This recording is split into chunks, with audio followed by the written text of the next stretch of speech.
주님의 은혜가 함께 하시기를 소망합니다. 오늘 예수 그리스도 요한계시록의 심장 우리가 쭉 그거 살펴보고 있는데 오늘은 예수 그리스도, 오늘부터 한 두세 번에 나눠서 예수 그리스도에 대해서 다루려고 합니다. 특별히 오늘은 그 죽임을 당한 어린 양 소 제목으로는 그런 제목인데요, 예수 그리스도에 대해서 오늘 살펴보기 원합니다. 요한계시록은 처음부터 끝까지 전부 예수님에 관한 책입니다. 요한계시록은 고대의 다른 책들처럼, 그러니까 고대의 책들은 그렇대요. 첫 그 문장에 그 책의 핵심 줄거리, 핵심 주제를 거기다 담는데요. 근데 요한계시록이 그렇게 말하고 있어요. 가장 시작에 뭐라 그랬어요? 예수 그리스도의 계시라, 이렇게 시작합니다. 그러니까 그리스어 단어 아포칼립시스라는 말이 계시인데, 무언가가 밝혀지고 드러나고 알려진다, 그런 의미예요. 그러니까 뚜껑을 열다라는 말이거든요. 뚜껑을 열어서 그 안에 있는 것이 드러난다, 그런 의미가 계시예요. 그러면 여기 예수 그리스도의 계시라는 말은 뭐냐? 두 가지 의미가 있어요. 예수 그리스도에 관한 계시를 의미하기도 하고요, 또는 예수 그리스도로부터 나온 계시를 의미하기도 해요. 근데 이제 1장 1절을 보면 예수 그리스도로부터 나온 계시라고 볼 수도 있고, 1장 2절을 보면 예수 그리스도에 관한 계시라고 이해할 수도 있어요. 어쨌든 여기 요한계시록은 마지막, 역사의 마지막 때에 일어날 일과 관련돼 있지만, 그 책은 무엇보다도 이 요한계시록은 예수님을 소개하고 있어요. 그래서 예수님이 누구이며 예수님이 뭘 했는지, 또 무엇을 앞으로 할 것인지를 잘 보여주고 소개하고 있는 부분이 바로 요한계시록입니다. 5가지를 다루는데요, 오늘은 2가지를 보려고 합니다. 첫째, 예수 그리스도는 하나님이십니다. 예수님은 우리가 믿어야 하는 하나님이십니다. 그러니까 성령과 성부와 함께 하나이신 분이십니다. 요한계시록에서 예수님에 대해 가장 먼저 가르치고 있는 것은 예수 그리스도가 하시는 일을 하나님도 하신다, 이 부분을 가르쳐요. 하나님이 하시는 일을 예수 그리스도 하신다, 이게 아니고 뒤집어서 하나님이 예수 그리스도가 하신 일을 하나님도 하신다, 이런 형식으로. 그러니까 다시 말하면 자기 백성을 구원하고 악인들을 심판하고 사탄을 물리치는 일에 있어서 예수님이 말씀하시고 행하신 것처럼 전능하신 하나님이 말씀하시고 행하시는 일이 바로 이와 같은 일이다 라고 말하고 있는 거예요. 예수님의 일이 곧 누구의 일이다? 하나님의 일이다. 이걸 왜 우리가 알아야 하냐면, 예수님을 믿는 것이 중요한 이유는 뭐냐면, 많은 사람이 오늘날 예수님을 존경받을 스승, 인류의 스승 정도로 이렇게 받아들이죠. 요즘 킹 오브 킹스, 저도 그 영화를 꼭 보고 싶었는데 지금 못 봤어요. 혹시 그 영화가 끝나버리기 전에 한 번은 봐야 되겠다 싶었는데 너무 분주해가지고. 혹시 그 영화 보신 분 계세요? 예, 꽤 여러분 있으시네요. 그 전도 대상자 데리고 가서 보면 좋다, 뭐 이렇게 또 얘기하던데, 여러분 하고 있습니까? 지금도 끝났습니까? 하고 있어요? 거의 끝. 예, 하여튼 네, 뭐 내일이라도 이렇게 좀.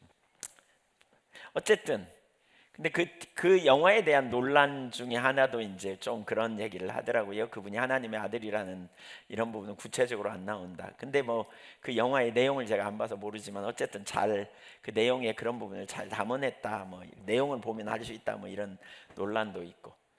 근데 계몽주의 시대가 지나가면서 계몽주의 이후에 사람들이 그런 의식을 되게 많이 가져요. 그러니까 어떻게 하나님이 육신이 돼서 오셔? 이걸 잘 못 믿는 거죠. 그러니까 뭐죠?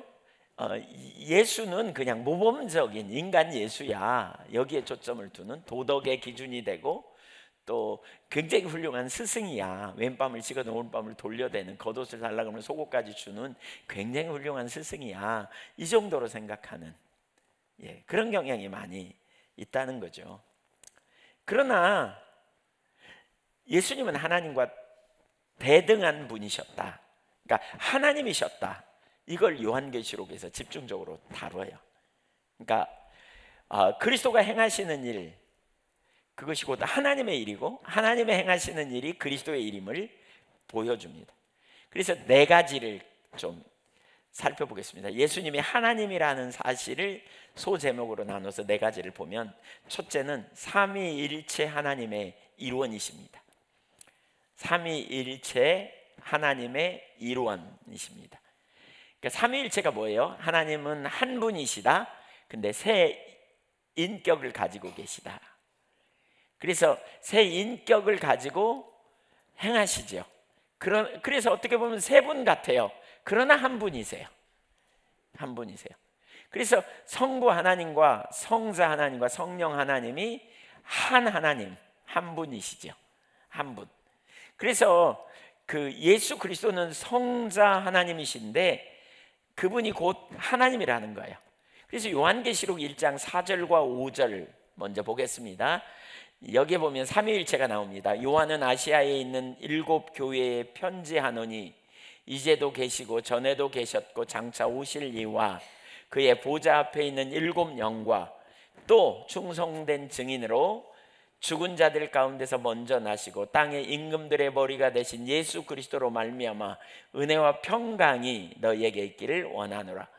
요한이 아시아에 있는 7 교회에 편지하면서 은혜와 평강이 너희에게 있기를 원해 이렇게 말하는데, 그 4절과 5절에 보면 성부, 성령, 성자의 이름으로 그런 축복을 하는 거예요.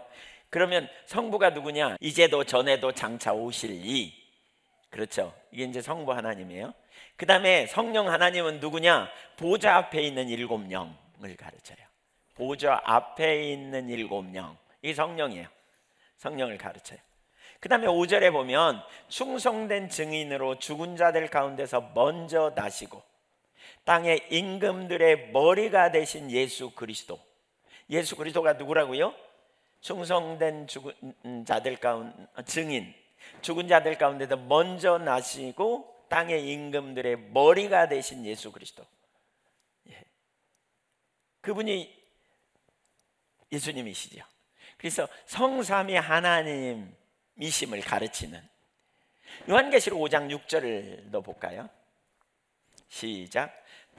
내가 또 보니 보좌와 내 생물과 장로들 사이에 한 어린 양이 서 있는데 일찍이 죽임을 당한 것 같더라. 그에게 7 뿔과 7 눈이 있으니 이 눈들은 온 땅에 보내심을 받은 하나님의 7 영이더라. 예수님은 7 뿔을 가지셨대요. 그건 전능함을 가르치거든요. 7 눈을 가지신, 전제하신, 7 영, 성령과 하나됨을 가지신 분. 그러니까 하나님이 아니고서는, 그리고 하나님과 하나가 되지 않고서는 결코 이렇게 될 수 없는 거죠. 그래서 삼위일체의 일원으로서 예수님은 곧 하나님이십니다. 두 번째, 예수님이 하나님께 사용된 많은 칭호를 공유하고 있습니다.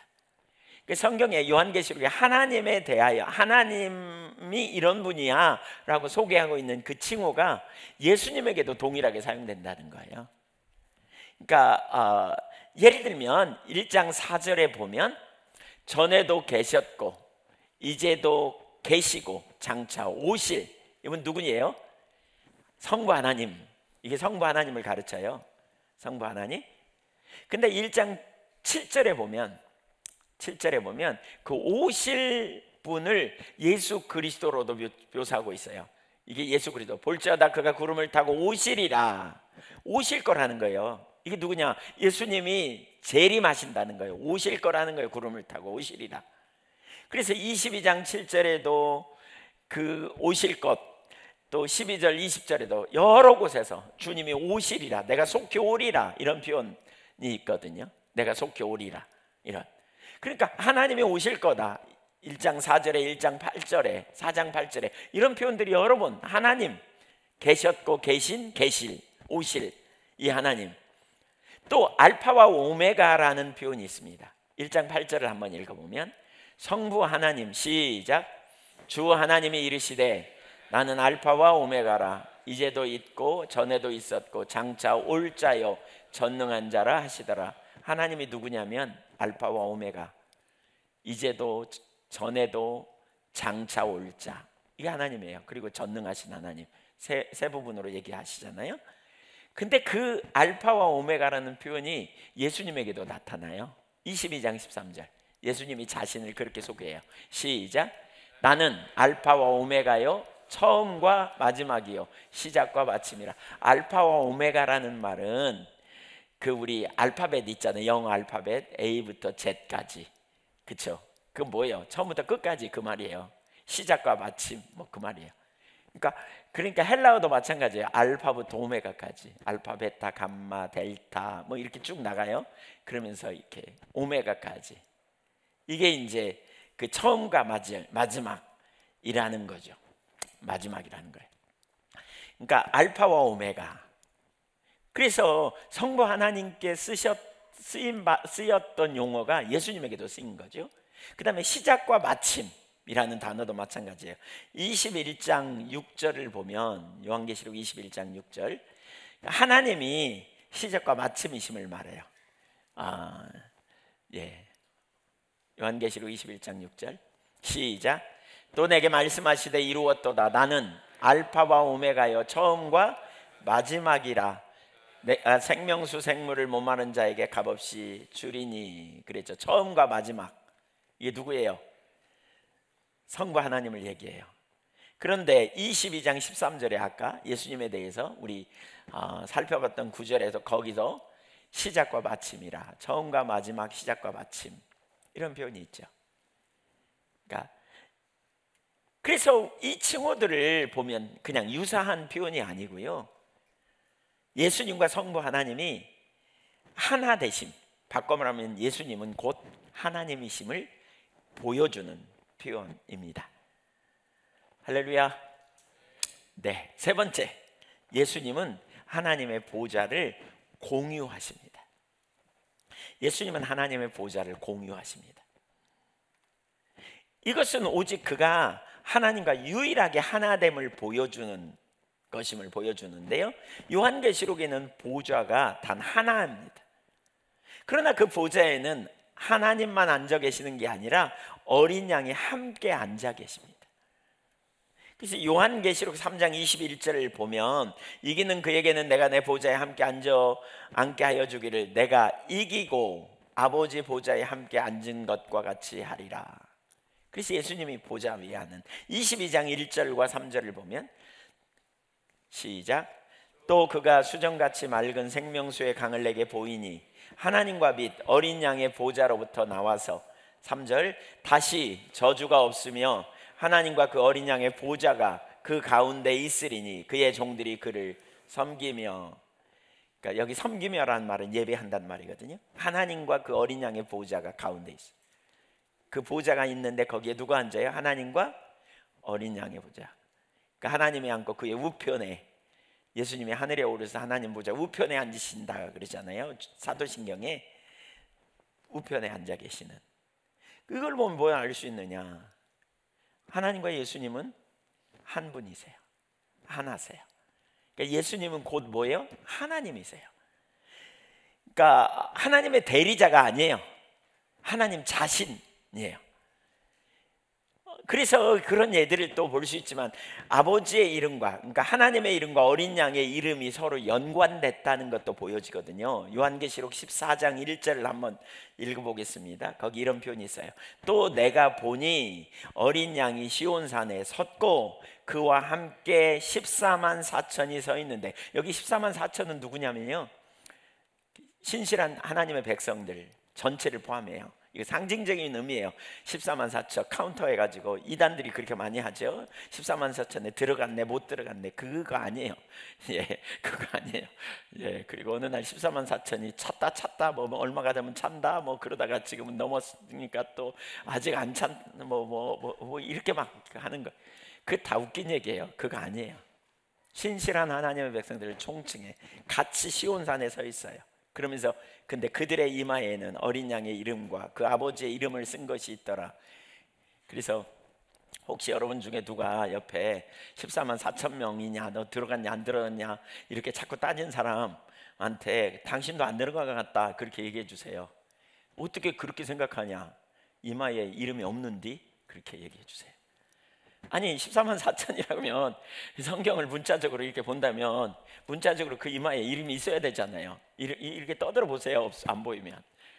예, 그렇게 상징적으로 보는 의미가 아닌 거죠. 근데 이제 그렇게 자꾸. 근데 여기에 뭘 우리가 있어요? 어린 양, 그러니까 어린 양의 이름과 아버지의 이름이 써 있다 그렇게 표현하죠. 그러니까 그 이름이 함께 있는. 그래서 그 예수 그리스도가 곧 하나님이심을 우리에게 보여주는 것임을 알 수 있어요. 네 번째, 예수님은 하나님과 함께 예배를 받으시는 분이십니다. 예수님은 하나님과 함께 예배를 받으시는 분. 그러니까 이걸 통해서 우리가 예수님이 곧 하나님이신 것을 알 수 있다는 거예요.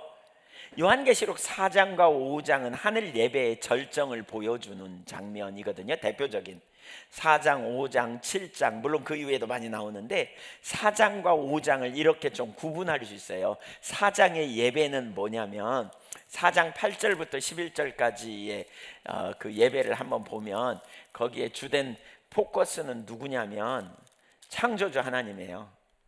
예, 창조주 하나님. 예. 그래서 8절에 보면 전능하신 이여 주 하나님 곧 전능하신 이여 전에도 계셨고 이제도 계시고 장차 오실 이이시라. 11절에 우리 주 하나님이여 이렇게 창조주 하나님께 드리는 예배예요. 반면에 5장 9절부터 12절을 보면요, 그 예배는 누구에게 드리냐면 구속자이신 어린 양 예수님께 드리는 예배예요.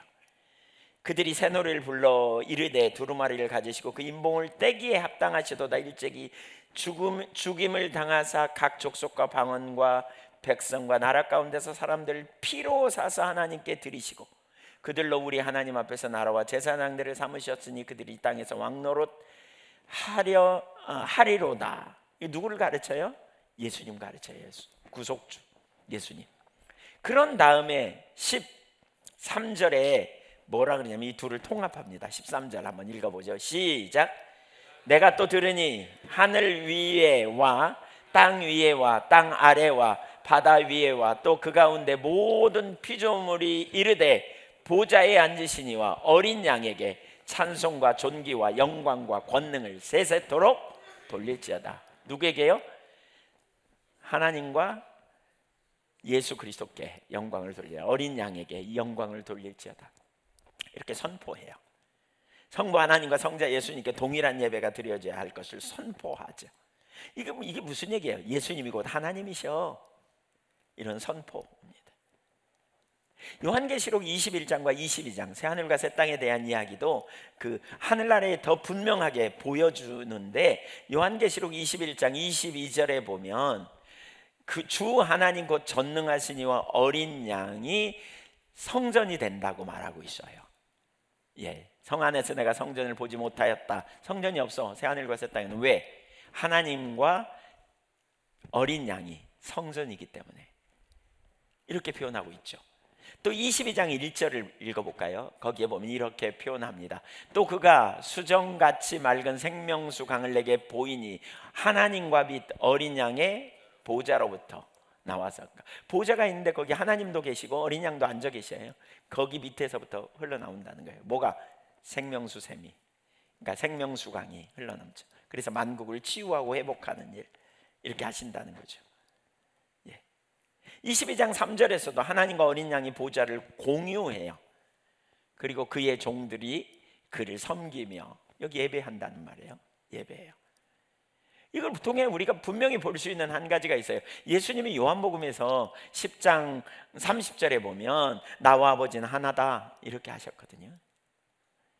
그러니까 예수님은 곧 누구시다? 하나님이시다. 예수 그리스도는 우리 하나님이세요. 따라서 보세요. 예수 그리스도는 우리 하나님이시다. 예수님은 하나님이세요. 예수님은 그냥 어떤 모범이 될 만한 우리의 어떤 스승을 뛰어넘어요. 그 차원이 다른 거죠. 예수님은 하나님이세요. 그래서 초대교회는 예수님을 뭘로 불렀느냐? 초대교회는 우리 주님이시다. 지저스 크라이스트 아워 로드, 우리 주님이시다. 우리가 그분의 통치 안에 들어가야 된다. 그분을 우리는 예배해야 된다라고 선포하고 그분께 주권을 드리고 그분의 길을 따르고 그분을 의지하고 살아가는 삶을 살았던 걸 볼 수 있어요. 생각해 보세요, 여러분. 그렇다면 예수님이 하나님이시라면 우리의 삶에 어떤 일이 일어나는지 한번 생각해 보세요. 모든 인간이 죄를 범해서 사망에 이를 소망이 없어요. 죄로 인한 하나님과 분리됨으로 끊임없이 인간은 고통을 당하고 말할 수 없는 피폐한 상황에 놓이게 된 상황에 하나님이 하나님과 동등됨을 취할 것으로 여기지 아니하시고 자기를 비워 육신을 입고 종의 형체를 가지고 오셨어요. 우리와 같은 모양으로, 마른 땅에서 나온 줄기처럼 보잘것없는 모습으로, 아주 형편없는 모습으로 오셨어요. 마국간으로 오셨어요. 목수의 아들로 평생 사셨어요. 하나님이 그렇게 육신을 입고 우리 가운데 오셔서 육신을 입고 우리와 함께 하시고 또 우리를 위하여 뭐예요? 십자가에 못 박혀 죽으셔서 고난을 당하시고 우리를 구원해 놓으셨어요. 그때 이후로 이제 부활 승천하셔서 하나님 보좌 우편에 앉아서 영원히 왕노릇 하시는 주님이시죠. 그리고 우리의 모든 대적을 멸하시고 우리와 함께 하시는 주님. 여러분 보세요. 예수 그리스도가 하나님이시라면 그분이 이 땅에 오신 것은 어마어마한 사건입니다. 이 땅에 오셔서 우리가 스스로 치울 수 없는, 우리가 스스로 해결할 수 없는 우리의 모든 저주를 완전히 치워주시고 완전히 제거해 주시고 우리 이제 하나님과 다시 친밀한 관계로, 하나님의 자녀로, 하늘의 생명으로 살 수 있는 문을 열어놓으셨어요. 그래서 우리는 이제 하나님의 자녀가 된 거예요. 예수 그리스도를 통해서 하늘과 땅이 열려진 거예요. 그래서 우리는 하늘에 속한 하나님의 백성으로 이 땅에서 살게 되었고, 그 주님은 하늘 보좌 우편에서 우리를 위하여 중보하고 계시고, 로마서 8장 34절에 말하죠. 우리를 위하여 중보하고 계시고 우리를 일으키시고 우리와 함께 하시는 능력의 하나님이신 거죠. 그 주님이 우리와 함께 계시다? 어마어마한 일입니다. 우리는 그분을 예배합니다. 그분이 우리를 사랑하셔서 세상 끝날까지 함께 하신다고 말하고 있습니다. 그분은 우리에게 길과 진리와 생명이 되십니다. 이것이 우리에게 어떤 의미가 있습니까? 예수님은 이렇게 말씀하셨어요. 너희가 내 이름으로 구하면 들으리라 그랬어요. 여러분, 예수 이름의 권세를 우리는 이 사실을 분명히 알고 사용하는 자들이 되어야 돼요. 한번 따라서 보세요. 예수 이름으로 기도합니다. 이게 무슨 의미예요? 하나님이 우리의 기도를 들으실 길을 활짝 열어놓으신 거예요. 예수님이 하나님이시라니까요. 우리가 그 이름으로 구할 때 주님이 응답하시겠다고 말씀하셨어요. 또한 예수 이름으로 말할 때 악한 영이 쫓겨갑니다. 예수 이름으로 말할 때, 명할 때 귀신이 쫓겨나고 사단의 권세가 멸하해지는 놀라운 역사가 있습니다.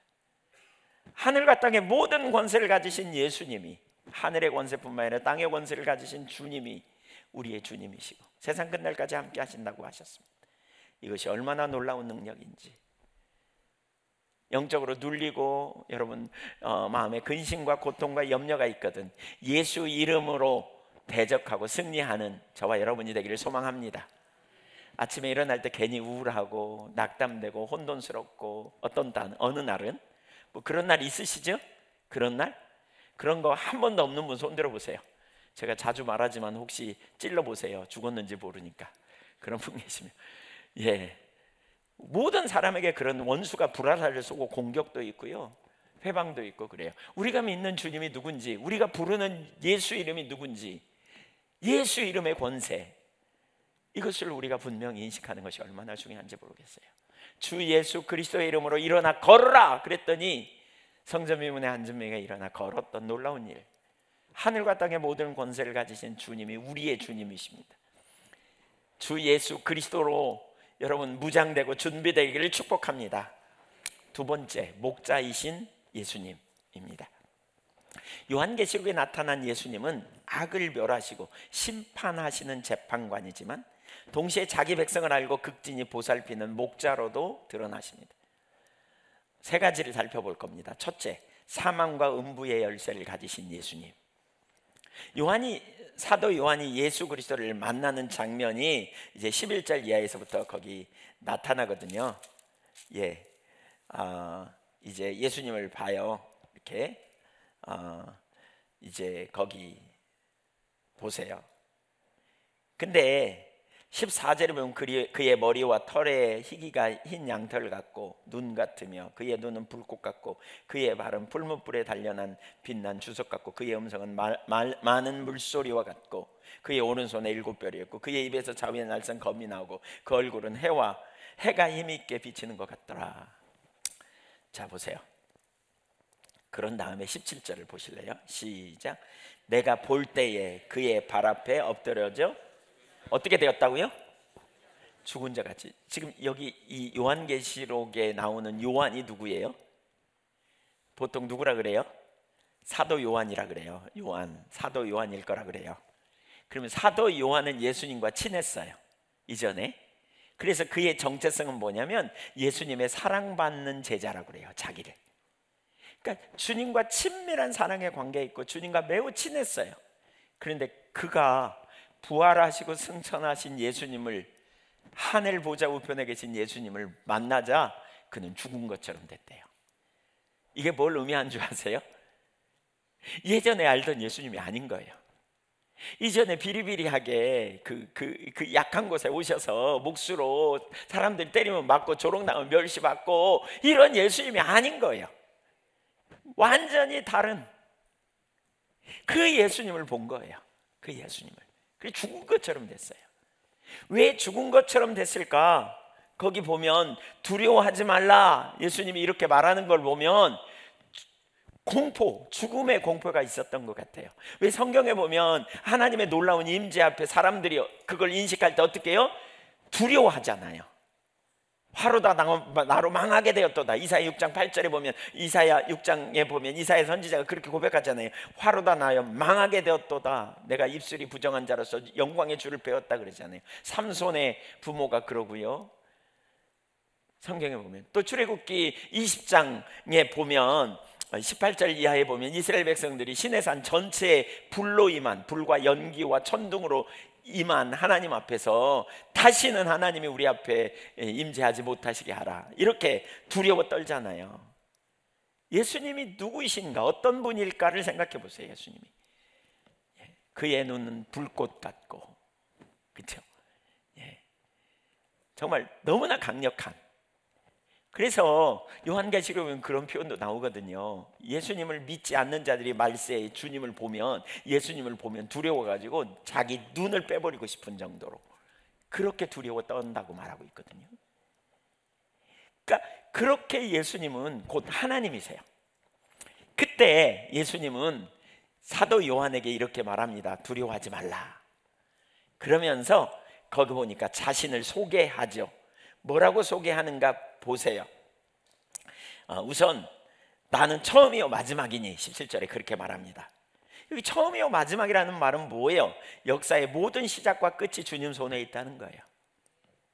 역사의 주관자라는 거예요. 통치자라는 거예요. 우리가 믿는 주님이 역사의 주관자예요, 통치자예요. 아멘. 이거 뭘 의미해요? 자, 역사의 주관자, 우주 만물을 창조하신 분, 그러면 우리는 대개 뭐냐? 하늘에 계신 하나님을 생각해. 초월자 하나님만 생각해.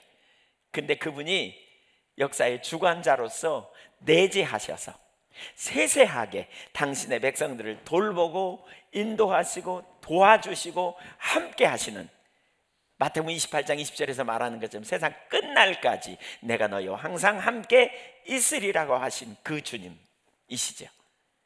우리가 믿는 주님이 누구냐? 역사의 주관자예요. 여러분, 예수님이 역사의 주관자십니다. 그래서 역사라는 단어 외에 우리 그런 말 많이 하잖아요. 영어로 히스토리, 그걸 뭐라 그래요? His story, 그분의 이야기다. 그분의 탄생으로부터 이전과 이후를 나눠서 BC와 AD로 나눠서 역사는 시작되었다, 이렇게 진행되었다, 이렇게 표현하잖아요. 그분의 이야기예요. 그분이 주관하고 계세요. 우리가 믿는 주님이 바로 그런 주님이라는 거죠. 그러니까 다른 염려하지 말라는 거죠. 여러분, 다른 염려 다 내려놓기를 축복합니다. 우리 주님이 역사의 주관자예요. 세상이 아무리 험하고 어둡게 가도 결국 우리 주님이 역사의 주관자시기에 우리는 주님을 의지하고 우리가 주님께 기도하고 중보하고 또 주님이 결국 역사를 주관하실 줄 믿기 때문에 우리는 신실하게 주님을 선택하고 나가는 거죠. 의의 최후 승리를 믿기 때문에. 그런 다음에 두 번째 뭐라 그러냐면, 내가 전에 죽었었노라 이제는 살아있다. 이제 살았다. 나는 살아있는 자야. 내가 전에 죽었어. 그 얘기하는 겁니다. 여기 요한복음에 사랑받는 제자로서 정체성을 반복해서 고백했던 요한이 두려워하니까 내가 원래 그 예수야, 네가 아는 예수, 지금 그 얘기하는 거예요. 두려워하지 마. 너희를 위하여 십자가에 달려 죽었다가 지금 내가 부활해서 승천해서 나 살아있잖아. 주님이 자신을 소개하는 겁니다. 주님이 자신을 소개해요. 보잘것없는 모양으로 이 땅에 오셨지만 그 복음서에 나타난 정말 힘없고 능력없고 무력했던 그 예수님이 아니고 부활 승천하셔서 온 땅의 통치자 만왕의 왕이신 주님, 살아계신 주님, 그 주님이 능력의 주님이신데 뭐라 그래요? 그리고 그 다음에 뭐라 그래요? 사망과 음부의 권세를 가진 자. 이제 내가 세세토록 살아있어. 내가 세세토록 살아있어. 사망과 음부의 열쇠를 가진 자라고 표현합니다. 생사의 주관자라는 거죠. 영원히 죽지 아니하시는, 예수님은 다시 죽으실 일이 없는, 그분이 이 땅에 육신을 입고 오심도 우리 때문이고 그분이 십자가에 달려 죽으심도 우리 때문이라면, 죄인된 우리를 살리기 위함이라면 그분은 다시는 죽을 일이 없는, 그리고 이제 세세토록 왕노로 하실, 사망과 음부의 권세를 가지신, 열쇠를 가지신 분이라고 표현합니다. 그게 두려워하지 말라는 거예요. 너 지금 누구 믿고 있는 줄 알아? 내가 너희를 위해 죽었지. 내가 너희를 위해 살았어. 난 역사의 주관자야. 역사의 주관자야. 그리고 내가 세세토록 살아있고 너희와 잠깐 있다가 빠이빠이 하고 또 너희와 헤어질 그게 아니요. 나는 끝까지 있는 거요. 이렇게 말하는 거죠. 사망과 음부를 이기시고 이제는 그 영역에 대한 힘과 권세를 가지고 부활하신 영원히 살아계신 주님이라고 말씀하시는 거죠. 그게 원래 예수님의 정체성이에요. 이 땅에서 오셨을 때 예수님이 십자가에 달려 죽으시니까 끝이라고 수많은 사람이 생각했지만, 그러나 사흘 만에 살아났어요. 살아난 걸 다 이상하게 생각하지만 예수님이 살아나시면 이전부터 예언되어 있고, 그리고 너무나 자연스러운 거예요. 그래서 요한복음 11장 25절 26절에 예수님이 이렇게 말하죠. 예수께서 이르시되 나는 부활이요 생명이니 나를 믿는 자는 죽어도 살겠고 무릇 살아서 나를 믿는 자는 영원히 죽지 아니하리니 이것을 내가 믿느냐? 여러분 믿으십니까? 우리가 이 땅에서 담대할 수 있는 근거가 여기 있어요. 우리 주님을 알 때 두려움이 사라지고 담대할 수 있게 되는 거죠. 가장 사람들이 두려워하는 것 중에 하나가 죽음 아닙니까? 죽음의 공포. 두렵고 혼돈에 빠지고 무서워서 앞으로 어떻게 할까 뭐 이런. 그러나 죽음의 공포 뛰어넘어야 될 것을 가르치고 있는 거죠. 모든 사람이 다 죽잖아요. 근데 죽음을 이기고 다시 사신 주님이 저와 여러분은 물론이고 그리스도 안에서 이미 죽은 모든 성도들이 그날 다시 부활할 것을 분명히 가르치고 있어요. 여러분, 영원한 생명의 주권자가 우리 주님이심을 믿고 주님 안에서 참된 안식과 소망을 누릴 수 있기를 주님의 이름으로 축원합니다. 최근에 우리가 사랑하는 문정식 형제님의 그 젊은 나이에 갑자기 소천하는 걸 보면서 참 마음이 아팠어요. 예. 그러나 그럼에도 불구하고 우리가 소망을 갖는 것은 주님 안에서 다시 살 것을 분명히 알기 때문에 우리는 소망을 갖는 거죠. 제가 그런 생각이 들어요. 가끔 제가 목사로서 장례식 되게 많이 가보잖아요. 장례식이 특별할 게 없어요. 순서 기다리고 있는 거예요. 순서. 먼저 가냐 다음 가냐. 우리 중에 누구는 가고 누구는 안 간다면 죽는 사람 되게 억울하겠지만 우리 다 가요. 다. 순서 기다리는 거예요. 근데 소망이 있냐 없냐의 문제죠. 예수 그리스도 안에서 부활의 소망을 갖느냐 그렇지 않느냐의 문제인 것 같아요. 안타까운 것은 좀 일찍 돌아가셨은 게 좀 안타깝죠. 사실 개인적으로 제가 지난 한 2주 동안 우리 문정식 성도님의 소천을 많이 묵상하게 됐어요. 무슨 의미가 있을까? 그걸 통해 뭘 배워야 할까? 한편으로는 이런 우리 모든 성도님들이 이런 거 깨달으면 좋겠다 싶어요. 뭐냐? 우리 죽을 수 있는 존재다. 우리 죽을 수밖에 없는 존재다. 우리 그런 생각 잘 안 하거든요. 여러분 오래 살 것 같죠? 예, 안 그래요, 여러분. 우리 그렇게 오래 못 살아요. 우리 인생이 다 연약한 존재고요. 한계를 가진 존재임을 우리가 잘 인식하는 게 되게 중요해요. 우리 천년만년 살지 못해요. 그렇다면 우리는 뭐 해야 돼요? 죽음을 준비해야 돼요. 우리의 남은 생애가 얼마나 있는지 준비해야 돼요. 주님이 오라 그런 날 우리는 가는 거예요. 그냥 우리가 가면 아무것도 안 되냐? 아니요, 잘 돼요.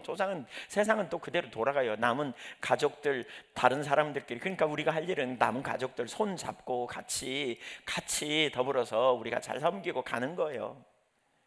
근데 우리 모두 다 가요. 그렇다면 가기 전에 준비해야 될 거 아니에요. 예, 슬기로운 5처녀, 미련한 5처녀 이야기가 그런 얘기 아니에요? 개인적 종말, 우주적 종말이 있지만 개인적인 종말도 있어요. 근데 개인적인 종말 주님이 갑자기 부르시는 날 내가 어떻게 할 건지. 우리 문정식 집사님 동생이 그러더라고요. 우리 형 수영 잘해요. 거기 갔다 와서 그랬다는 거예요. 그 정도 물에서 우리 형이 못 나올 사람이 아니라고. 수영 잘한대요. 거기 주변에 사람들도 있었고요. 빠져갖고 한 번만 겉으로 나왔어도 누가 건졌을 거예요. 그냥 들어가서 안 나왔어요. 그냥 못 나왔어요. 그냥. 그리고 나중에 시신으로 발견되는 거예요.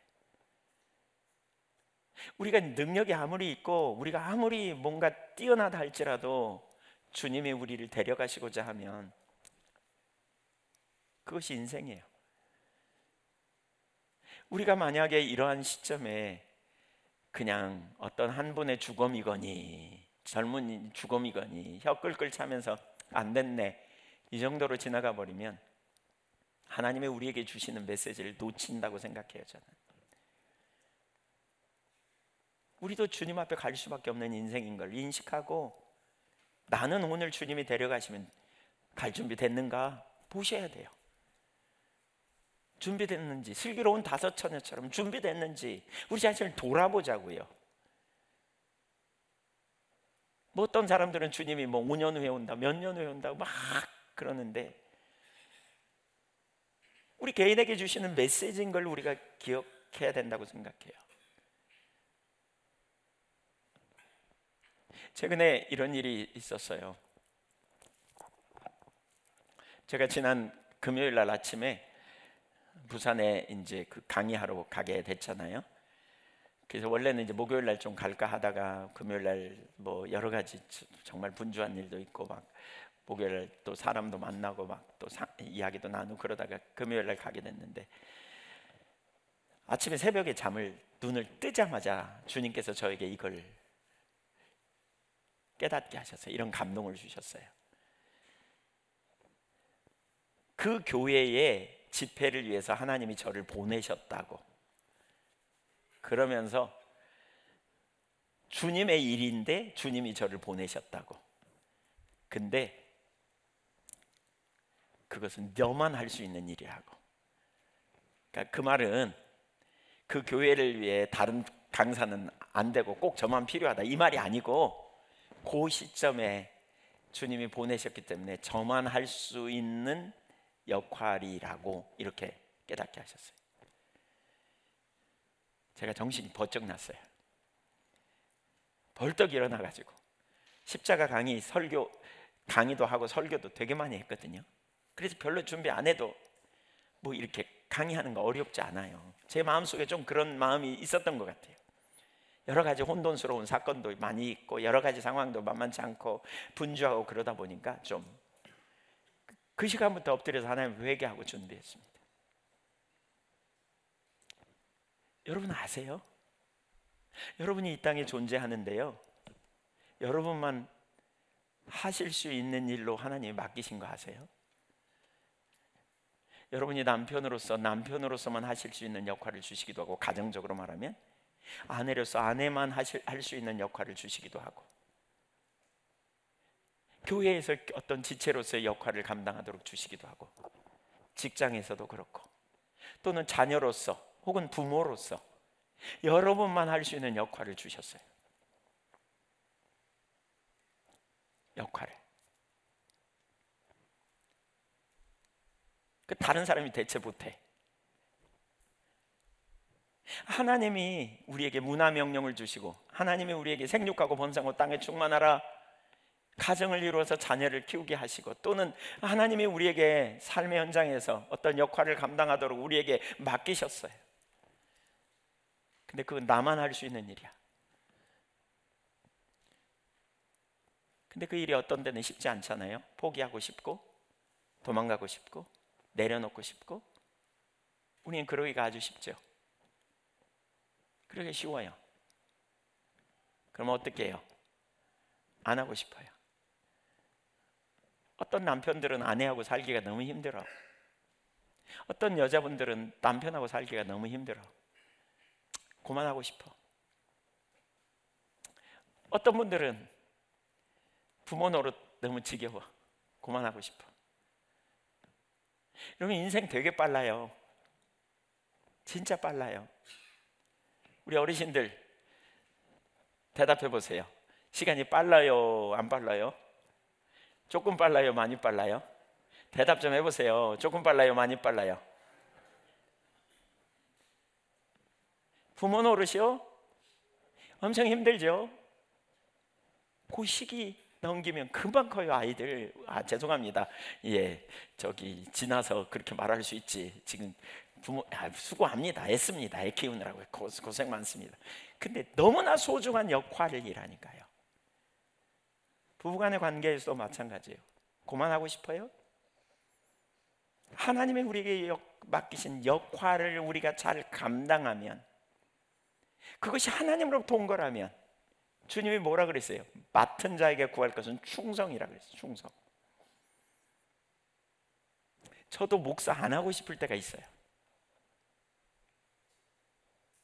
근데 하나님이 저를 그만두라고 하기 전까지 제가 다시 한번 마음을 다잡고 충성하려고요. 정말 충성하려고요. 남편으로서 충성하고, 부모로서 충성하고, 물론 부모 역할은 뭐 별로 안 해도 돼요. 이제 저는 그건 은퇴한 것 같아, 거의. 자녀로서 그것도 은퇴했고, 어쨌든 충성하려고요. 제가 성도님들한테 섬기고 교회에서 목회자로 사역하는데 충성해 보려고요. 하나님이 저를 집회 보내면 집회 보낸 그 자리에서 제가 충성되게 하려고요. 우리 주님 나라 가기 전까지, 여러분, 이 땅이 전부가 아니에요. 영원한 나라가 있어요. 하나님 나라가 있어요. 우리에게 영원히 예비하신 주님의 나라가 있어요. 그 영원한 나라를 주님이 우리에게 주시고요, 세월이 되게 빠른데 우리가 그 나라에 다 가게 되지 않아요. 이 땅에 사는 동안 어떻게 살까요? 계속 싸우고 아둥바둥하고 살 거예요? 나 못하겠다고 그렇게 하면서 그냥 끝내려고 하십니까? 주어진 시간 동안 주어진 시간, 역할 소중히 여기고 정말 주님께 다시 한번 헌신하고 남은 생애를 살았으면 좋겠어요. 역사의 주관자이신 하나님 앞에서, 모든 환경을 아시는 주님, 생사의 주관자이신 하나님, 우리가 영원히 주님 앞에 살 것을 기대한다면 다시 한번 여러분, 우리에게 남겨진 시간 동안 이 땅에서 잘 보내고 충성되게 살고 열심히 살고 하나님 나라의 영광을 위해 허락하신 시간 동안 최선을 다하며 살아야 되지 않겠어요? 제가 우리 문정식 집사님 소천한 다음에 깨달은 진리 중에 하나예요. 우리가 묵상하고 알았으면 좋겠다 하는 것 중에 하나예요. 남은 생애를 정말 잘 살면 좋겠어요. 역할을 주셨어요. 하나님이 우리에게 역할을 벗어버리고 싶어, 도망가고 싶어, 그런 생각 많이 들어요. 힘드니까, 어려우니까. 그래서 그 다음으로 넘어가야 돼요. 두 번째, 예수님은 고난을 아시는 주님이세요. 고난을 아시는 목자예요. 예수님이 죽임을 당하셨잖아요. 그러나 다시 사셨어요.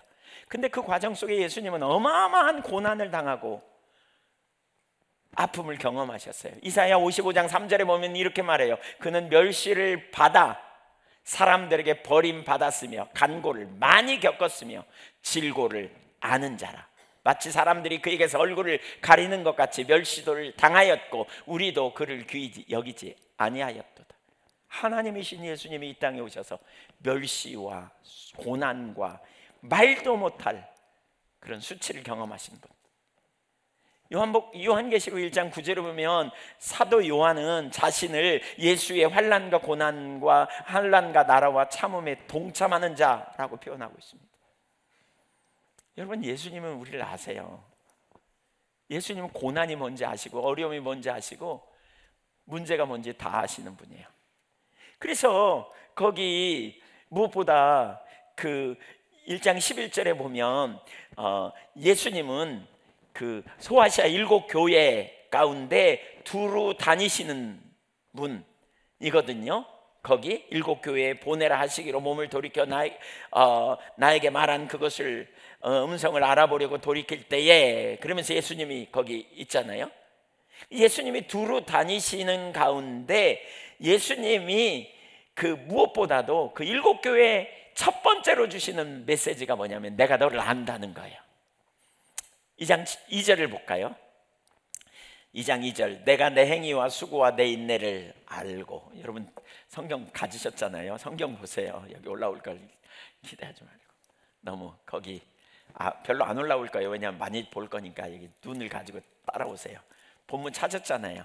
네. 2장 9절, 내가 내 환난과 궁핍을 알거니와.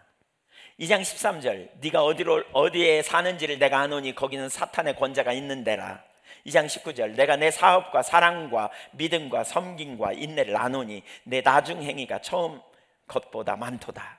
3장 1절, 사대교회 사제에게 편지하라. 하나님의 7영과 7뼈를 가지시니가 이르시되 내가 너의 행위를 아노니. 3장 8절, 내가 내 행위를 아노니 내가 작은 능력을 가지고도 내 말을 지키어 내 이름을 배반하지 아니하였도다. 3장 15절, 내가 내 행위를 아노니 내가 차지도 않고 뜨겁지도 아니하도다. 한마디로 주님은 다 하신다는 거예요. 주님은 다 하세요.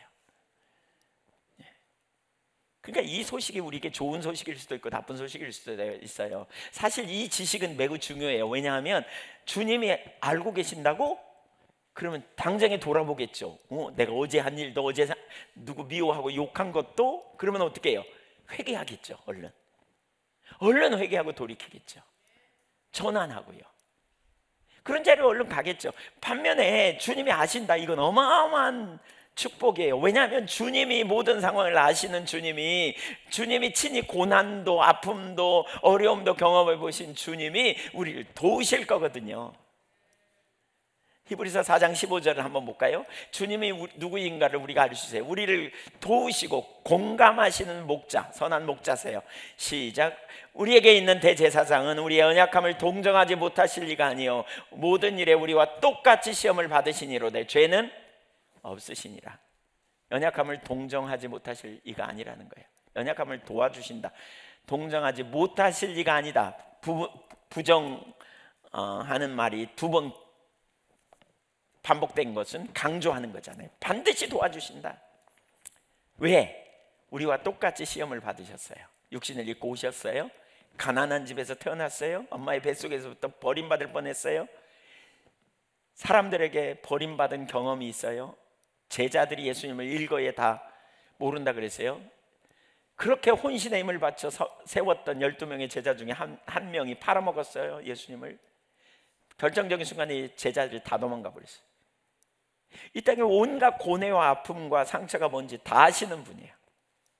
그래서 주님이 우리를 도와주세요. 마태복음 9장 36절도 한번 읽어볼까요? 예수님의 사역의 동기가 뭔지를 우리에게 보여줍니다. 시작. 무리를 보시고 불쌍히 여기시니 이는 그들이 목자 없는 양과 같이 고생하며 기진함이라. 무리를 보시고요, 예수님은 불쌍히 여기셨다. 스플랑크 니조마이라는 말인데 긍휼히 여겼다. 그 여인네들이 자기의 자궁 안에 있는 태아를 돌보듯이 돌보는 마음, 이런 거예요. 창자가 끊어질 듯이 아픔을 경험하는 그런 의미예요. 그런 마음으로 주님이 우리를 보셨다는 거예요. 저와 여러분을 그렇게 긍휼히 여기시는, 한마디로 주님은 다 아시고, 한마디로 주님은 우리에게 언제나 돕고 우리를 위로하고 우리를 세우기 원하고 우리와 함께 하시는 주님이시라는 거예요. 요한계시록 2장에 나오는 7교회의 상황을 보면 뭐라 그랬어요? 너의 수고와 인내를 안다. 너의 궁핍을 안다. 또 네가 어디 있는지 안다. 너의 섬김과 인내를 안다. 내 행위를 안다. 다 아신다는 거거든요. 지금 어떤 상황인지, 어떤 형편인지, 어떤 문제가 있는지 다 아신다. 왜? 주님은 주님께 숨길 수가 없다. 그래서 주님 뭐예요? 공감해 주시고 위로해 주시는 주님이십니다. 주님은 저와 여러분을 공감해 주시고 위로해 주시는, 고난당하는 게 뭔지 너무나 잘 아시는. 그래서 지금 어려운 가운데 있습니까, 여러분? 주님이 그 고난을 하시는 주님이 위로하시고 또 길을 내시고 피할 길을 내시고 인도해 주실 것을 믿으시길 바랍니다. 요즘 저 개인적으로는 굉장히 기도 응답을 많이 경험합니다. 과거에는 기도 제목을 갖고 모아서 기도했습니다. 그래야 응답이 올 거라고 생각했던 적이 있었습니다. 근데 요즘은 그렇지 않습니다. 어떤 일이 앞두고 있을 때 그냥 그 자리에서 기도합니다. 그냥 중얼중얼 하듯이 그냥 기도합니다. 나중에 알아요. 기가 막히게 하나님이 기도 응답을 하셨구나. 순간순간 합니다. 설교하면서도 하기도 하고, 또 어떤 때는 무슨 설교를 앞두거나 어떤 일을 앞두고 막 기도하면 주님께서 그 순간에 은혜로 함께 하셔서 기가 막힌 인도하심을 경험하거나 돌보심을 경험하는 경험을 되게 많이 합니다. 여러분, 주님은 우리를 아세요. 우리를 위하여 하늘 권리를 포기하고 오셨고요, 저와 여러분을 위해 영원한 생명을 주시기로 작정하셨고요, 저와 여러분을 위해 가장 선하고 완전한 길로 이끌기를 기뻐하시는 주님이세요. 제가 어제 장례식장에 가면서도 마음이 참 무겁더라고요. 무슨 설교를 해야 되나 싶기도 하고, 기도하는데 하나님이 저에게 이런 마음을 주셨어요. 같이 울어주라고. 그러면서 고린도후서 1장 3절에 위로하신 하나님이 위로의 하나님, 그러면서 그 위로를 받은 자가 다른 사람을 위로할 수 있다. 이제 그런 3절 4절이 그런 구절이거든요. 저는 울 마음이 없었어요, 사실. 근데 가서 딱 섰는데 갑자기 그냥 눈물이 저도 모르게 나와가지고요. 여러 가지 비슷해요. 지금 우리 저희 어머니가 45살에 혼자 되시고 제가 중학교 1학년 때 저희 아버님이 돌아가셨거든요. 그러니까 그 아이가 중학교 1학년이고 지금 우리 집사님이 45이에요. 제가 이런 게 이렇게 생각이 되면서, 뭐 가신 분은 이제 뭐 아마 즐거울 거예요. 하늘나라에서. 안 가봐서 몰라요. 왜 이렇게 심각하세요? 즐거울 거예요. 남은 가족의 문제죠. 남은 가족을 생각하니까 좀 마음이 짠해지더라고요. 그리고 헤어짐의 슬픔도 아픔도 있죠. 좀 그런 마음에서 간절히 그 가정을 위해서 위로해 달라고 기도가 되죠. 위로에 하나님이 함께 계시면, 위로한다는 말이 가까이 이끌어 주신다, 그런 의미거든요. 애통하는 자는 복이 있나니 저희가 위로를 받을 것이며, 이 같은 맥락에서 하나님이 위로하시는, 그와 함께 하시는, 주님이 위로하시면요 슬픔이 없어져요. 주님이 위로하시면 죽을 것 같은 슬픔도 사라져요. 그래서 그 가정들 위해서도 우리가 그렇게 기도해야 되겠는데, 저와 여러분도 마찬가지예요. 고통이 있습니까? 어렵습니까? 문제가 있습니까? 여러분 우리의 기도를 듣기를 기뻐하시는 주님 앞에 귀를 기울이시는 주님 앞에 고난의 순간에 그 고난을 너무나 잘 알고 잘 우리에게 반응하시는 주님 앞에 믿음으로 나갈 수 있기를 축복합니다. 그래서 히브리서 4장 15절에 아까 그랬잖아요. 우리의 연약함을 동정하지 못하실 리가 아니다. 그런 다음에 16절에 뭐라 그랬어요? 그러므로 우리는 긍휼하심을 받고 때를 따라 돕는 은혜를 얻기 위해 은혜의 보좌 앞에 담대히 나가라, 확신 갖고 나가라는 거죠. 주님은 우리의 기도에 응답하십니다. 그분의 은혜를 힘입어서 우리는 보좌 앞에 담대히 나아가는 것입니다. 선한 목자 되신 주님은 이 땅에서 저와 여러분과 함께 하시고 이끌어 주시고 돌보시고 인도해 주시는 좋으신 주님이심을 믿으십시오. 갈라디아서 2장 20절에 후반부에 보면 뭐라 그래요? 끝에 나를 사랑하사 나를 위하여 자기 자신을 버리신 하나님의 아들, 그분의 우리를 얼마나 사랑하실지 생각해 보세요. 얼마나 우리를 유하시는지 여러분 기억하십시오. 예수님은 우리를 정말 유하시는 분이십니다. 예수님은 우리의 좋은 친구가 되십니다. 예수님은 우리의 신음의 귀를 기울이십니다. 예수님은 우리에게 길이 되시고 진리가 되시고 생명이 되십니다. 감당지 못할 시험 당할 즈음에 피할 길을 내시는 주님이십니다. 고난이 있으세요? 주님께 나가십시오. 저는 가끔 누가복음 18장의 불의한 재판관과 과부 이야기를 봅니다. 가끔 그 본문에 보면 그런 이야기가 나오죠. 항상 기도하고 낭망치 말아라 이렇게 말해요. 그러면서 불의한 재판관과 과부 이야기를 예로 들어요. 왜 이 예를 들으셨을까? 주님이 왜 이 예? 낭망하는 사람들로 하여금 이 예를 보도록 하신 거예요. 낭망의 환경을 보면서 상황을 보면 너무 힘들어. 그런 사람에게 한 예를 들어요. 그 당시에 과부는 약자의 상징이거든요. 전혀 도움받을 그러한 요소가 없는 그런 사람들. 근데 그 과부가 억울한 일을 경험해. 어떻게 해결해? 법에 호소해야 돼. 근데 그 재판관이 불의해. 약자 편이 아니야, 강자 편이야. 안 들어줘. 그러니까 밤낮으로 가서 도와달라고 구해. 그랬더니 귀찮아서 안 되겠다. 그리고 들어준다는 거죠. 원한을 풀어준다는 거예요. 주님이 예를 들어요. 예를. 이게 누구를 위한 예인가요? 여러분, 어려운 일이 있는 사람, 문제 해결이 필요한 사람, 진짜 상황적으로 힘들고 어려운 사람을 향해 주시는 예예요. 이게 여러분 속에 마음에 원한이 있습니까? 상처가 있습니까? 아픔이 있습니까? 도무지 해결될 것 같아 보이지 않은 문제 때문에 죽을 것 같습니까? 아무도 풀어줄 수 없는 그런 상황입니까? 그런 사람들에게 주시는 말씀이에요. 뭐라 그래요? 하물며 너희 전부께서, 너희 하늘 아버지께서 원한을 품고 기도하는 자의 응답을 들어주지 아니하시겠느냐 그랬어요. 반드시 들어주실 거라는 거예요. 반드시. 그러니까 항상 기도하고 낭망치 말아야 돼, 그 얘기예요. 낭망이 죄입니다. 예수 그리스도의 손을 굳게 붙잡고 선한 목자이신 예수 그리스도, 우리를 위하여 자기 목숨을 아끼지 않고 내놓으신 예수 그리스도를 믿음으로 붙잡고 주님 안에서 승리하는 저와 여러분이 되기를 소망합니다. 주님을 부르세요. 하늘과 땅 창조하신 주님, 하나님이 육신을 입고 오셔서 나의 죄 때문에 나의 모든 저주를 도말해 주시고 영원히 하나님의 자녀로 삼으시는 우리 주님이 우리와 함께 계시다고요. 우리 주님, 그 이름을 부르는 거예요. 예수님, 예수님, 나를 위하여 죽으셨는데 우리의 신음의 귀를 안 기울일까요? 우리의 부르짖음에 응답 안 하실까요? 부르십니다. 들으십니다. 응답하십니다. 마지막 세 번째, 예수님은 우리를 천성으로 인도하시는 목자이십니다. 목자이신 예수님과 관련해서 세 번째, 우리를 천성으로 인도하시는 목자입니다. 우리의 목자이신 주님께서 현재 우리를 돌보아 주신다는 사실은 너무나 신납니다. 그러나 언젠가 그분이 우리에게 아낌없이 베풀어 주시는 완전한 보살핌과 공급이 있는 하늘 천성에 비하면 지금 우리가 경험하는 것은 맛보기에 불과하다는 거예요.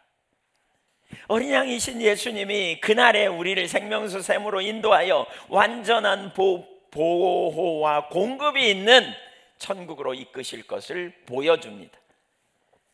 요한계시록 7장 15절, 16절, 17절을 보겠습니다.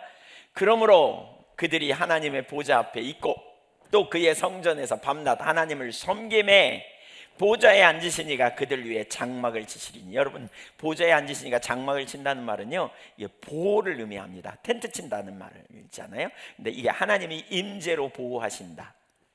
여기 하나님의 임재, 완전한 임재가 하늘나라에 있어요. 완전한 임재. 믿으십니까? 예, 더 이상 그때는 하나님을 찾으라고 할 필요도 없어. 그냥 완전한 임재가 있어. 완전한 임재. 그래서 여기서 보고 넘어가면 뭐예요? 밤낮 하나님을 예배하는, 섬김에 예배하는 거거든요.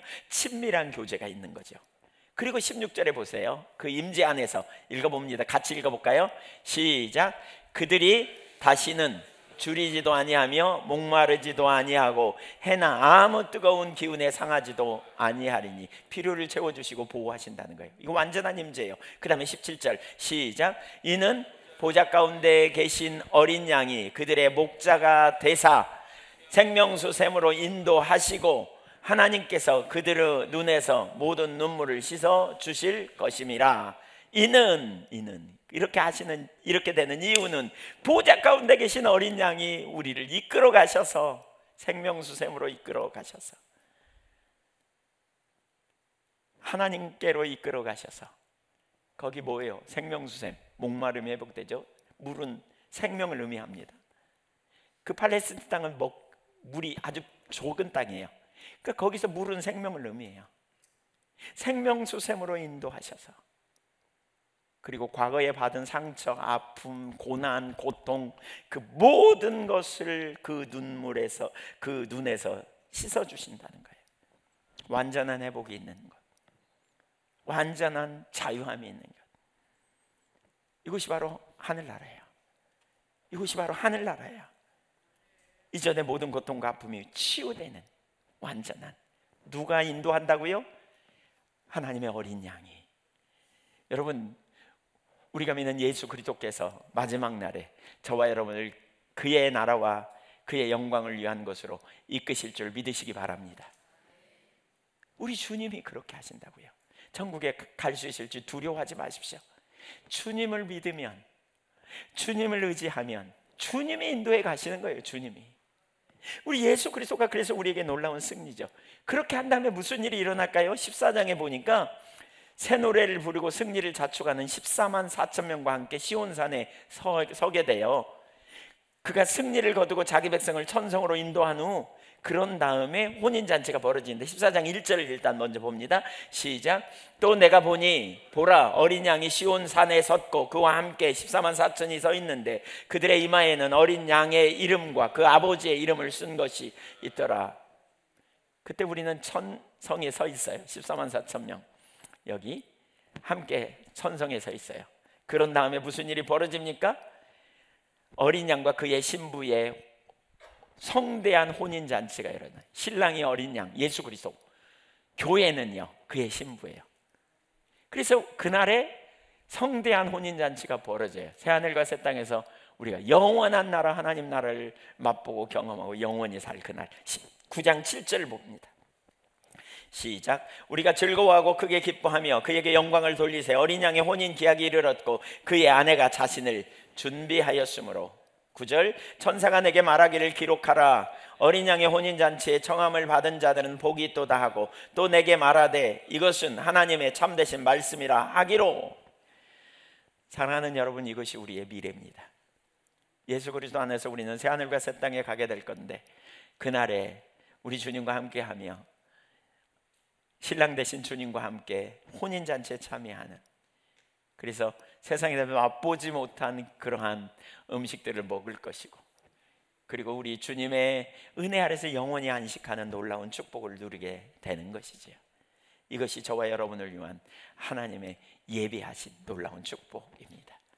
예수 그리스도께서 무슨 일을 하셨는지 보십시오. 예수님은 십자가에 달려 우리의 모든 죄를 담당하시기 위해 하늘에서 내려온 하나님이십니다. 그 아들이 말할 수 없는 고통과 수치와 고통을 경험했는데 그것은 바로 제가 여러분 한 분 한 분이 담당해야 될 모든 저주를 하나님이 당신의 아들에게 쏟아 부으시고 그 아들이 담당하심으로 말미암아 죽임을 당하신 것입니다. 그러나 그 죽임으로 끝나지 않았죠. 다시 부활하셨고 승천하셔서 하나님 보좌 우편에서 온 땅을 통치하시는 주님, 사도 요한이 그것을 보았을 때 도무지 그 앞에 서 있을 수 없을 만큼 죽은 것처럼 되는 그러한 영광의 주님, 영광의 하나님이십니다. 그 하나님이 지금 우리에게 목자가 되셔서 저와 여러분을 이 땅에서 돌보시고 이끄시고 공급해 주시고 필요를 채우시고 인도하시는 놀라운 역사를 이루어가고 계심을 믿으시기 바랍니다. 그래서 요한계시록 1장, 요한계시록을 싸고 있는 단어가 있어요. 그게 뭐냐면 1장 5절에 보면, 5장 후반부에 보면 은혜와 평강이 너희에게 있기를 원하노라 이렇게 표현합니다. 1장 5절 한번 올려주시면 또 충성된 증인으로 죽은 자들 가운데서 먼저 나시고 땅의 임금들의 머리가 되신 예수 그리스도로 말미암아 은혜와 평강이 너희에게 있기를 원하노라. 뭐가 있기를? 은혜와 평강. 주님의 은혜로 살기를 주님이 원하시는 거예요. 요한계시록 22장 21절 제일 마지막을 보십시오. 22장 21절을 보십시오. 이렇게 표현하고 있습니다. 같이 읽겠습니다. 시작. 주 예수의 은혜가 모든 자들에게 있을지어다. 아멘. 여러분, 선한 목자 되신 주님이 우리와 함께 하세요. 그래서 은혜를 부으세요. 그래서 시기적절한 은혜를 구하래요. 한계를 경험하고 능력이 없습니까? 은혜를 구하래요. 여러분 마음에 영적인 공격이 있습니까? 주 예수 이름을 쓰십시오. 하늘과 땅의 모든 권세를 가지신 주님이 우리의 주님이십니다. 우리는 그분께 속겠습니다. 그분은 선한 목자요 우리를 사랑하시는 주님이십니다. 로마서 8장에서 누가 우리를 그리스도의 사랑에서 끊으리요? 환난이나 핍박이나 기근이나 적시나 위험이나 가리랴 그 아무것도 우리를 향한 하나님의 사랑에서 끊을 수 없다 그랬습니다. 누가 우리를 그리스도의 사랑에서 끊겠어요? 그만큼 주님이 우리를 사랑하세요. 그만큼. 그래서 우리를 도우시고 붙들어 주시고 이끌어 주시고 인도하시는 주님, 구원하기에 오셨을 뿐만이 아니라 부활생천하신 주님, 죄의 문제를 해결하시고 그분은 지금도 우리를 알고 계시고 지금도 저와 여러분을 돌보고 계시고 지금도 저와 여러분이 예수 이름으로 기도할 때 응답하시고 지금도 저와 여러분이 예수 이름 안에서 승리하기를 원하는 능력의 주님이십니다. 사랑하는 여러분,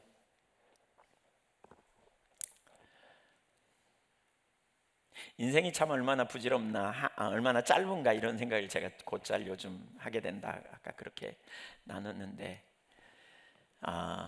성경적 세계관을 좀 가져보십시오. 창조, 타락, 구속, 그리고 새하늘과 새 땅입니다. 우리는 어디 살아요 지금? 크레이그 바르톨로뮤하고 마이클 고인이 쓴 성경 드라마다 책에 보면 6막으로 역사를 이해할 수 있다. 1막은 창조고요, 2막은 타락이고요, 3막은 이제 구속이고, 이제 구속의 시작이라면 4막은 구속의 완성, 예수 그리스도를 통해서 오신 구속의 완성이다. 3막은 복음이 무엇인가, 주님이 오시는 거다. 그리고 4막은 주님이 오신 거다. 그리고 이제 5막은 교회의 시작이에요. 그래서 주님이 구속 완성했다면 더 이상 우리 이 땅에서 그냥 싹 구원 받는 순간 쏙쏙 쪽집게로 빼듯이 데리고 가면 되잖아요. 근데 왜 남겨둬요? 왜? 누구 표현대로 제일 빨리 구원받는 길은, 어떤 미국의 목사님이 그런 글을 했어요. 팀 켈러인가? 그분이 그렇게 말했어요. 제일 빨리 구원받는 길은 예수님 영접하고 예배당 나가다가 그냥 죽는 거다. 그게 제일 빠른 거다. 근데 왜 우리를 이 땅에 두실까요? 5막 이후의 삶을 우리에게 맡겼거든요, 주님이. 아까 제가 역할 얘기했잖아요.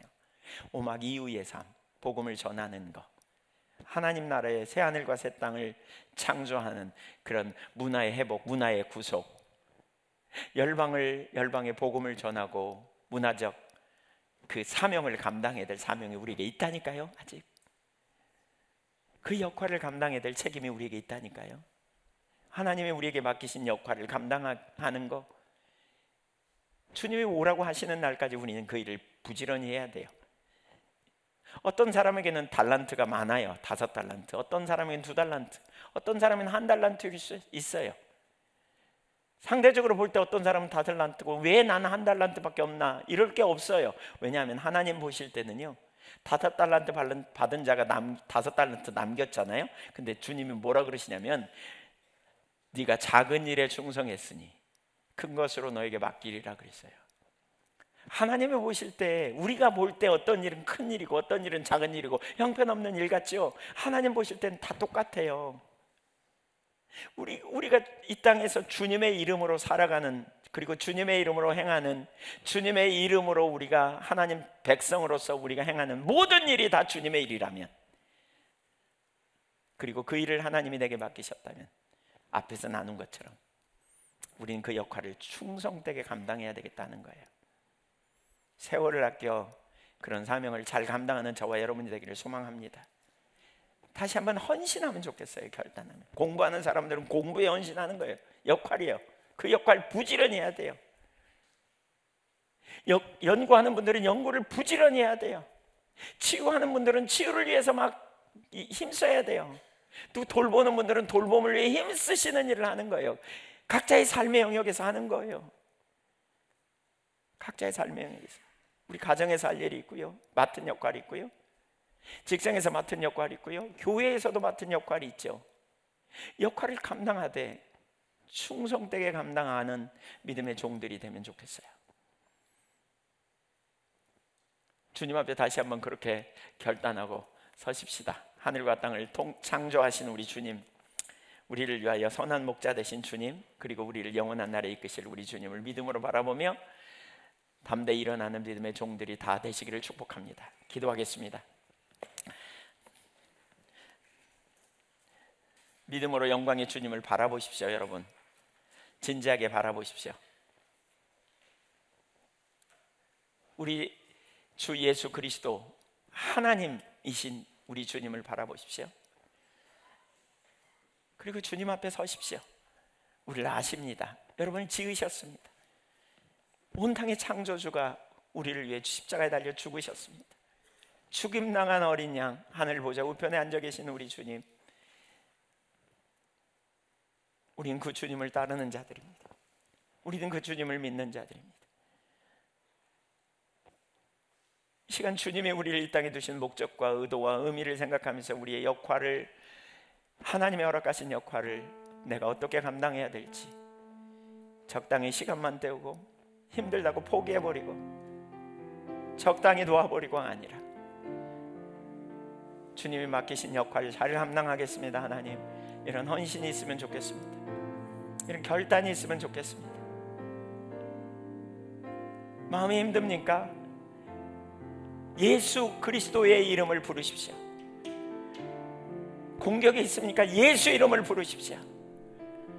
믿음으로 선포하십시오. 주님의 영광을 위하여 내가 가겠노라고 선포하고 가십시오. 각자 비춰진 대로 하나님 앞에 기도하는 시간을 갖기 원합니다.